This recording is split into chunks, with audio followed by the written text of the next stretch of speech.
On a tous une petite émission préférée à la télévision qui a disparu, je pense. Peut-être que dans votre cas, vous avez kiffé la plupart des émissions à la télé et qu'il y en a qui sont toujours d'actualité, et tant mieux pour vous, parce que ça vous permet d'en profiter encore. Mais en ce qui me concerne, j'ai pas mal de coups de cœur qui ont disparu, j'en ai 10 et on en parle aujourd'hui, bienvenue dans Fan de Télé.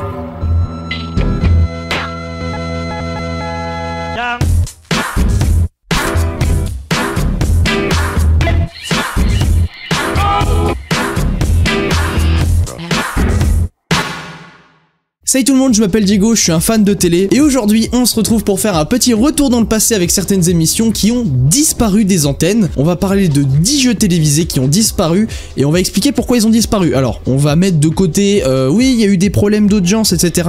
Je risque d'en parler un tout petit peu mais majoritairement c'est des raisons qui font que les émissions ne sont plus d'actualité. Ça fait longtemps qu'il n'y a pas eu d'épisode de Fan de Télé, je suis vraiment désolé parce que très honnêtement j'ai eu mes partiels d'audiovisuel et je suis en train de bosser sur d'autres épisodes qui arriveront très prochainement, j'espère que vous serez à l'affût. En attendant, si vous êtes un fan de télé, abonnez-vous à cette chaîne pour ne pas louper les épisodes et si ça vous a plu à la fin de la vidéo, n'oubliez pas de mettre un pouce bleu, c'est parti, on replonge dans les 10 émissions qui ont disparu des antennes télévisées. Numéro 1, The Wall face au mur.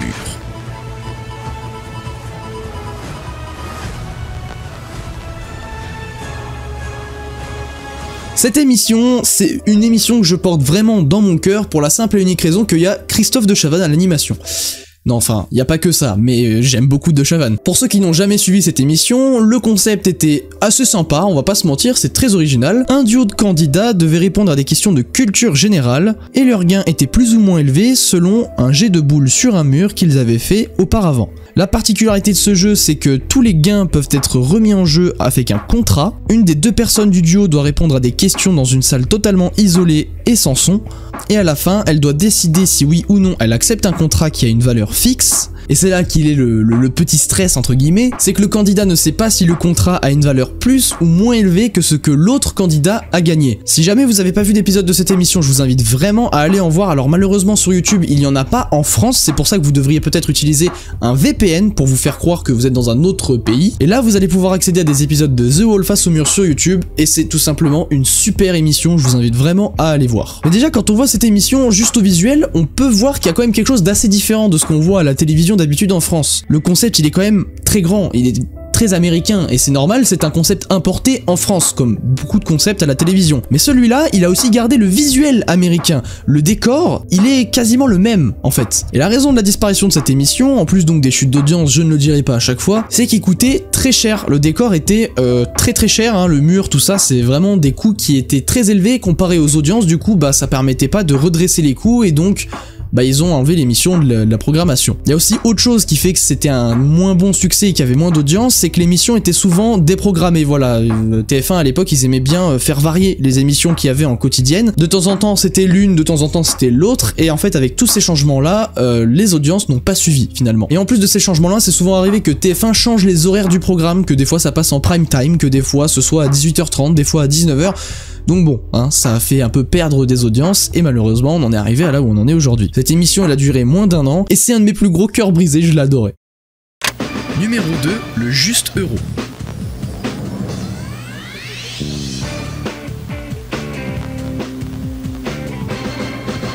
Alors pour le coup, cette émission, je pense qu'on est sur un des plus gros flops de la télévision. C'était tout simplement une reprise du Juste Prix sur le service public. C'était plus sur TF1, c'était donc sur France 2. Et c'était à l'époque où l'euro venait d'arriver en France et que ça commençait à devenir une monnaie courante. Et le concept en soi, il était pas très différent. Par contre, ce qui avait été relevé, c'était le manque d'originalité dans la diversité des jeux, alors que c'est quand même un des trucs principaux qui ont fait le succès du Juste Prix à l'époque sur TF1. Et puis on rajoute à ça aussi le fait que les gens ont l'impression que ça fait plus une vitrine à la monnaie qui est l'euro. Donc forcément les gens bah ils ont pas tellement adoré et les audiences étaient rapidement très faibles, hein. Elles étaient tellement faibles qu'en fait le jeu il a duré moins d'1 mois.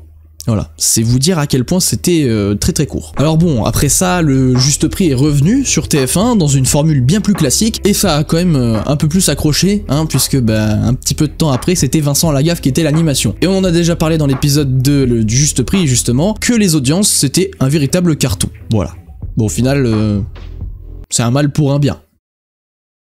Numéro 3, boum, gagner ne tient qu'à un fil. Chaque jour, deux familles s'affrontent. Laquelle remportera jusqu'à 80 000 €?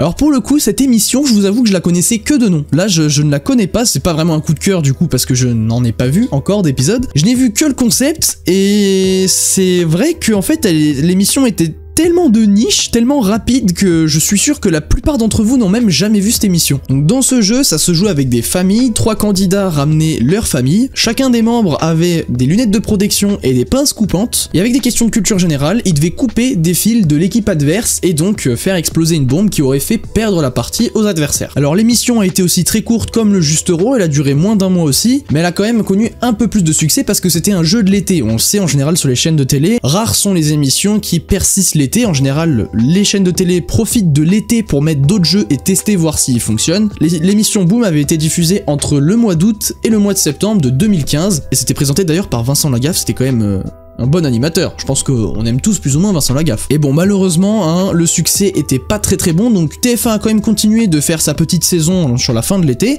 mais ils ont arrêté l'émission sans la renouveler pour les saisons suivantes. Donc bon, au final, voilà, c'était un petit essai qui n'a juste pas marché. Numéro 4, Crésus. C'est moi. Il est très riche. Oui. Il a un problème. Lequel? Il doit léguer sa fortune. Oh non. Mais s'il n'a pas d'héritier, chaque jour, 5 candidats vont se disputer son héritage. 5? Qui repartira riche comme Crésus? Pour le savoir, accueillons sans plus attendre Vincent Lagaffe. Crésus, quand je parle avec ma famille de jeux télé qui les ont marqués, ça arrive très souvent qu'ils sortent Crésus, qui était une fois de plus présenté par Vincent Lagaffe d'ailleurs. Pour ceux qui ont déjà vu une émission Crésus, vous savez qu'aujourd'hui ça a été réadapté et c'est devenu les 12 coups de midi. Le concept est plus ou moins le même, mais il y a quand même des choses intéressantes à dire sur Crésus. Bon, je vais quand même vous expliquer le principe de l'émission. Si vous n'avez jamais vu les 12 coups de midi, c'est un peu inquiétant, mais je vous explique quand même. C'est un quiz de culture générale, tout simplement. La première manche, elle est très simple, on vous donne une question, une réponse que vous connaissez et une autre réponse que vous ne connaissez pas, vous devez choisir quelle est la bonne. Au bout de 2 erreurs, un candidat est éliminé. On passe donc à un duel, et le duel, c'est un autre candidat désigné par le perdant qui doit répondre à une question de culture générale avec des propositions de réponse. S'il répond bien, il reste, et dans ce cas, le candidat qui avait perdu est officiellement éliminé, et sinon, bah, c'est l'inverse. Voilà. Après ça, il y a plusieurs manches de culture générale qui s'opposent, et à la fin, à la manche finale, plus le candidat donne de bonnes réponses, plus il gagne de l'argent. Bon là, je vulgarise complètement, hein, c'est totalement pas détaillé, on est d'accord, mais en gros, dans le concept, c'est assez simple, c'est juste un quiz de culture générale, et il est diffusé d'ailleurs à l'heure actuelle, tous les midis sur TF1, je pense que vous le savez. Mais Crésus, contrairement aux 12 coups de midi, c'était un jeu quotidien du lundi au vendredi qui était pas diffusé le midi, mais le soir, il était diffusé à 18h. C'était essentiellement durant les étés, donc c'était comme je vous disais, une émission de test entre guillemets qui faisait une transition entre 2 saisons de télévision, et ça a duré entre l'année 2005 et 2006. Et au final, en 2007, après avoir un petit peu usé du concept, Lagaffe, on lui a proposé d'animer 1 contre 100, dont on va parler juste après. Sauf qu'à ce moment-là, Lagaffe, il avait plus vraiment envie d'animer de quiz, donc du coup, bah on a dit au revoir à Crésus, et on a dit au revoir à Vincent Lagaffe dans les émissions de quiz, de culture générale du coup. Donc au final, l'émission avait un concept assez prenant, et pour le coup, les audiences étaient pas mauvaises, mais voilà, avec un petit peu de lassitude générale, bah du coup, ça s'est arrêté, mais plus tard, ce sera réfléchi par Jean-Luc Reichmann avec les producteurs de Endemol, qui est un studio de production, et après un petit accord en 2010, les 12 coups de midi ont été créés et ont remplacé Attention à la marche, donc à midi sur TF1 en quotidienne, et le concept était plus ou moins le même. D'ailleurs, les manches qui étaient dans Crésus, qui ne sont aujourd'hui plus dans les 12 coups de midi, qui ont été supprimées ou revues, elles étaient déjà là au départ des 12 coups de midi, que vous connaissez actuellement quand vous regardez la télé le midi. Numéro 5, 1 contre 100 ou au pied du mur.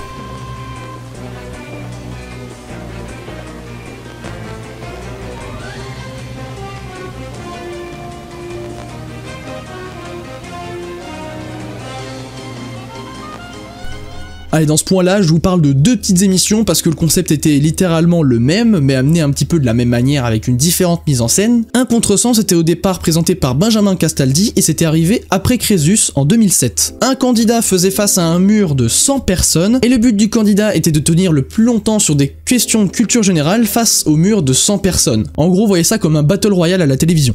En gros, à chaque fois, le candidat répond à des questions de culture générale, et à chaque personne dans le mur qui répond mal, ça fait une personne en moins. Et à la fin, dès qu'il n'y a plus personne dans le mur, le candidat a gagné la somme associée à sa partie. Comme je vous l'ai dit donc, c'était Vincent Lagaffe qui devait présenter le jeu, mais il avait plus envie de faire de quiz, donc c'était Benjamin Castaldi qui a pris la relève. L'émission était diffusée en début de soirée à 18h10, et ça avait un bon petit succès. C'est vrai que c'était quand même un truc sympa à regarder, sauf que petit problème pour 1 contre 100, nous sommes en 2007, et à ce moment-là, dans le monde de la télévision, il y a un type d'émission qui a un succès tout particulier, c'est les téléréalités. Donc au final, 1 contre 100 face aux téléréalités, ça fait pas long feu, et donc TF1 a décidé de revoir ses programmations pour faire un peu plus de téléréalité, et donc 1 contre 100 a disparu. Mais au final, entre 2012 et 2014, l'émission est revenue sous un autre nom avec un autre présentateur, c'était Jean-Luc Reichmann, et l'émission s'appelait donc Au pied du mur. Alors quand je vous ai dit entre 2012 et 2014, l'émission a été en réalité mise en pause pendant 1 an, en 2013, et elle était diffusée que les étés, donc pendant l'été 2012 et pendant l'été 2014. Le principe était exactement le même, sauf que cette fois-ci, le candidat avait moins le droit de partir, parce que dans 1 contre 100, si le candidat ne le sentait pas, il pouvait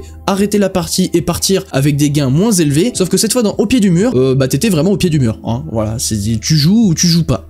Le retour du jeu en 2014 avait bien marché, mais malheureusement évidemment, hein, vous savez pourquoi, faute d'audience, Au pied du mur ça a été arrêté. Et surtout vu que c'était un jeu de l'été, les audiences n'étaient pas assez bonnes pour avoir un jeu reconduit dans des saisons, au final ça a été arrêté.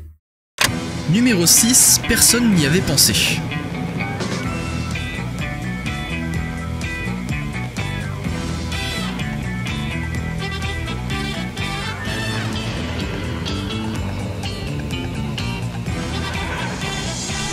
Alors là, on parle de mon jeu préféré de toute la télévision, je pense. C'est un choix assez sous-coté et assez bizarre, mais je trouve que ce jeu est absolument magnifique. Personne n'y avait pensé, c'est un jeu de logique et surtout de grosse culture générale. Il faut vraiment avoir des idées en tête qui sont bien placées, parce qu'on vous impose un thème et vous devez donner des réponses par rapport à ce thème. Moins des gens y ont pensé à cette réponse, et plus vous gagnez de points. En fait, l'objectif c'est d'avoir le moins de points possible, le moins de personnes ayant pensé à la même chose que nous. Avant l'émission et avant les saisons, l'équipe de production demandait à des gens par exemple de donner des mots qui commencent par la lettre A, et les candidats, eux, sur le plateau, doivent répondre à la même question, et s'ils donnent un mot qui a été dit par le moins de personnes, dans ce cas, ils sont en très bonne position pour gagner le jeu. Vous l'aurez compris, c'est un jeu où il faut vraiment utiliser nos méninges pour dénicher des éléments de réponse qui sont très cachés, et c'est ce qui fait que j'ai adoré cette émission, surtout que le présentateur est incroyable, c'est Cyril Ferraud, magnifique. C'était diffusé sur France 3, et il y a eu des salves d'émissions entre 2011 et 2021. Vous voyez, c'est assez récent en plus de ça. L'émission était à la base diffusée pendant la deuxième moitié de l'année 2011, ensuite ça a été arrêté pour revenir en 2015, c'est quand même un peu plus tard, et ça s'est arrêté en 2016, et donc dans cette période là que je viens de vous donner, l'émission était une adaptation pure et dure de l'émission anglaise Pointless, voilà, c'est le nom anglais de l'émission, et quand vous regardez le plateau et la présentation de l'émission, on était sur la même chose quasiment. Sauf qu'en 2017, l'émission est revenue sur France 3, cette fois-ci en début d'après-midi, c'était diffusé vers 16h à peu près, et le plateau avait été complètement refait, la version française était cette fois-ci très différente de la version anglophone, un truc vraiment original et très sympa à voir, et l'émission a bien fonctionné tous les jours à 16h jusqu'en 2021. Sauf que là le problème, vous le connaissez, on parle quand même des années 2020, c'est le Covid. Donc non seulement le Covid a impacté fortement la production de l'émission, mais en plus de ça, il y avait une volonté de France Télévisions d'améliorer leurs programmes locaux, et pour ça ils ont augmenté la durée de programmes locaux, et ils ont dû dégager, personne n'y avait pensé, pour mettre du local à la place. Mais il n'y a pas que ça comme raison, c'est aussi Cyril Ferraud, qui est une énorme star de France Télévisions, et on commençait à l'appeler un peu partout pour faire plein d'émissions très importantes du service public, et donc par conséquent, le mix de toutes ces raisons font que ça a dû s'arrêter assez rapidement. Numéro 7. Qui est la taupe ?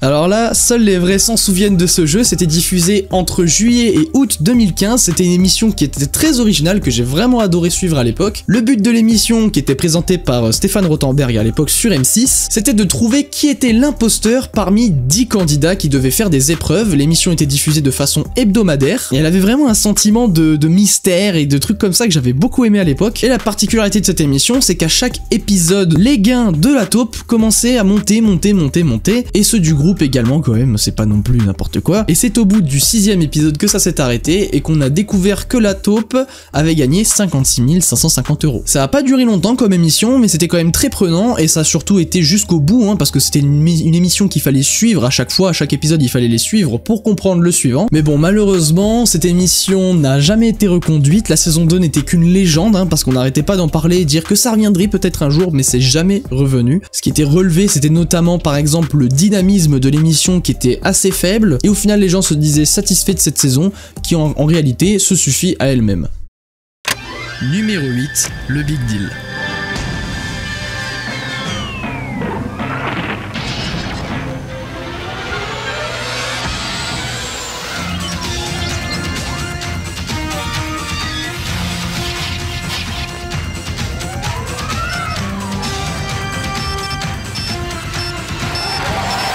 Alors on va parler d'un gros poisson de la télévision française qui en plus va bientôt faire son retour sur les chaînes de RMC avec Vincent Lagaffe à la présentation. On va parler du Big Deal qui était diffusé entre 98 et 2005 sur TF1 en prime time. C'était le fleuron de TF1 pendant très longtemps et je pense que la plupart des personnes qui étaient nées à cette époque-là s'en souviennent très bien et ça doit sans doute être même votre émission préférée. Le but de l'émission, il est assez simple, c'est un candidat qui doit réussir une épreuve proposée par Bill, l'extraterrestre qui accompagne Vincent Lagaffe. C'est un personnage fictif joué par quelqu'un qui est en régie. C'est d'ailleurs révolutionnaire à l'époque où ça a été créé. Et si le candidat réussit, il a le choix entre un cadeau qui lui était proposé au départ ou un autre qu'il ne connaît pas. Cette émission, ça a été un succès pour plein de trucs. C'est notamment l'animation de Vincent Lagaffe qui était alors inédite à ce moment-là puisqu'il était totalement en roue libre, il n'y avait pas de fil conducteur et c'était totalement nouveau à cette heure-là de présentation. Normalement, une émission, c'est très dirigé. Il y a vraiment des lignes à suivre et des règles à ne pas oublier de respecter. Sauf que Vincent Lagaffe est arrivé vers les producteurs et il leur a dit: les gars, j'ai envie de faire l'émission de la manière que je veux, s'il y a une bourde, on la fait, ça rendra le truc naturel et les gens vont adorer. Les producteurs, ils étaient en PLS, mais au final, ça a eu son succès, un très gros succès. Et d'ailleurs, ce succès, il est aussi dû au fait qu'il y ait des gaffettes, hein, c'est les personnes qui dansaient avec Vincent Lagaffe au début des émissions, ça donne lieu à des chorégraphies qui étaient absolument mémorables. Ça a très bien marché, on est arrivé à un total de 1395 émissions, c'est énorme, voilà, c'est quand même pas mal. Mais malheureusement, toutes les bonnes choses ont une fin, puisque l'émission s'est arrêtée en 2004. Mais au final, après tant de temps à avoir fait quasiment toutes les chorégraphies possibles et toutes les émotions sont arrivées sur ce plateau, bon bah alors là c'est non seulement une lassitude pour les téléspectateurs, mais ça a surtout été pour Vincent Lagaffe qui après autant de temps en avait un petit peu marre de proposer cette émission à chaque fois. C'est vrai que si on se met à sa place, c'est un petit peu fatigant. Mais bon, au final, pour tous les fans, vous le savez si vous suivez un petit peu les news, le Big Deal va revenir très prochainement sur RMC. Numéro 9, les amours.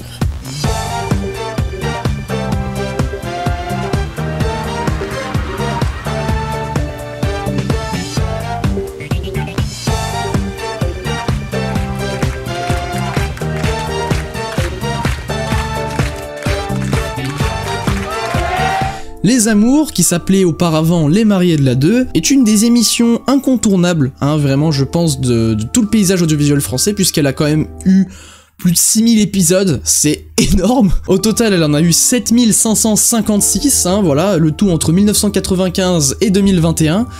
C'est titanesque comme nom d'émission. Au départ, c'était présenté par Jean-Luc Reichmann, ensuite par Patrice Laffont, ensuite par Tex, et à la fin par Bruno Guillon. Bon voilà, c'était un très long périple, surtout pour Tex qui a fait le plus longtemps, hein, des émissions pour la chaîne, parce qu'il a fait 18 ans d'animation au sein de ce jeu. Pour ceux qui ne connaissent pas, je vous l'explique quand même si c'est quand même un incontournable de la télévision, c'est 3 couples de personnes qui doivent s'affronter sur des questions de connaissances de l'un et de l'autre, et évidemment, juste à vous parler du concept, vous savez que ça peut absolument partir en couille, hein, entre les couples qui s'engueulent parce que mais non mais tu le sais, et puis au final bah non. Mais au final, malheureusement, au fil du temps, l'émission elle a été dépassée par d'autres émissions qui avaient un concept un peu plus moderne, un peu plus frais, donc du coup bah l'émission a perdu des audiences face aux autres émissions qui étaient en train d'avoir un meilleur succès sur les mêmes chaînes. Les Amours sur France 2, ça a beau avoir été un succès en début de journée sur France 2, la chaîne de télé voyait que ça allait pas trop comparé aux autres jeux, donc bah ça a été remplacé par d'autres émissions qui au final ont eu un meilleur succès. Et numéro 10, Money Drop.